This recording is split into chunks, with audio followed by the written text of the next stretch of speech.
I have a camera problem. As you might know from watching my vlogs, I've been traveling through Thailand, Indonesia, and now I'm in Malaysia. And I've been traveling with a backpack and 9 cameras.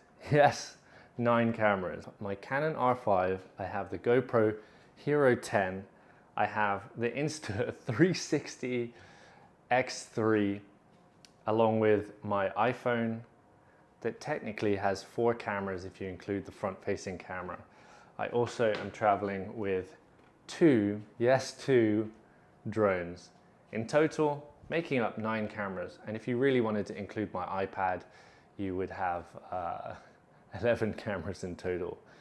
Now, why on earth do I need 11 cameras? Well, I don't. And it's because I have a problem with cameras. My initial thought was just to bring my Canon R5, right? Get the best quality shots you can possibly get whilst traveling to the most beautiful places in the world. Well, I soon found out that sometimes this thing isn't practical. It's big, it's heavy, but I couldn't resist, so I brought it with me. And honestly, it stayed in my bag a lot of the time. I've been worried to get it out because I don't want people at the hostel to see me with it for fear that they might want to steal it. And it's heavy to bring around with me if I go on a day trip and I want to be spontaneous. So I've started to bring more and more my GoPro with me.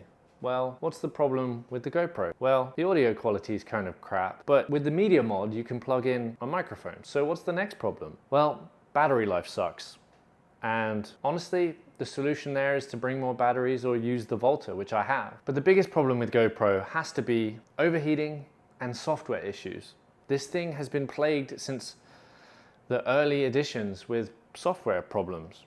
It overheats, it freezes, sometimes you'll put it in your bag or your pocket and then start feeling your pocket burning and realize that even though you turned it off, it was frozen on the off screen, which honestly is super frustrating. But the picture quality is flipping awesome, as long as you're pointing it in the right direction, which I've found that if you just put it on super view mode, you can pretty much get the shot when you're dealing with interactions with other people.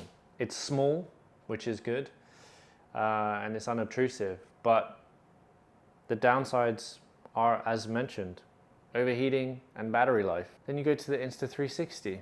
This thing captures everything around you, so you're not going to miss the shot. But what's the problem with this? Well, it does overheat as well. Battery life isn't great. The camera doesn't do very well in low light. It's pretty garbage in low light, actually. And when you film in 360, you have an extra step. You have to put it into the computer and reframe it. And although Insta 360's AI tools and their software is actually very good, it's still an extra step, which can be quite frustrating. That leaves you with the iPhone, right? iPhone, you can plug in external microphones to it pretty easily. Got 3 cameras, so you have all the different focal lengths. But really, if you're trying to vlog and you want to use the best quality, you're going to have to face the back of the phone, which means you can't really see what you're filming. On top of that, getting the footage off is a bit of a pain in the ass unless you have the new iPhone 15 Pro Max, which has the USB-C port, as well as the battery life. If you're using this thing as a full filming rig, you're probably going to run down the battery and not be able to use it as a phone. So that's a bit of an issue as well.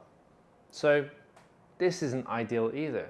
This is where the DJI Osmo Pocket 3 comes into play. I'm actually filming on it right now, and my hope with this camera is that it will replace all of those cameras as my daily travel vlogging camera. Hopefully the quality with the 1-inch sensor is good enough that I can film in all scenarios, including low light. Hopefully the audio, the fact that you can add a microphone to it, will enhance that aspect of the camera. And the fact that it has a gimbal that moves with active track means that I can hold the camera out and hopefully not have to focus on whether it's focusing on me and let the camera do the work whilst I explain or show you what I want to explain. Those were the hopes for this camera. Pair that with the fact that just with the flick of a screen, you can switch from horizontal mode to vertical mode, and that's handy because I've been doing a lot more stories and Instagram Reels as well. Basically, my hope is that this is going to replace everything and this is going to be my grab and go camera, despite the fact that it's very tiny. But hopefully that will play to its benefit as well. This is a standard model. I got this because I already have the DJI mics, and unfortunately they don't just pair to the device like the new mic that they made, the DJI Mic 2, that comes with the creator kit.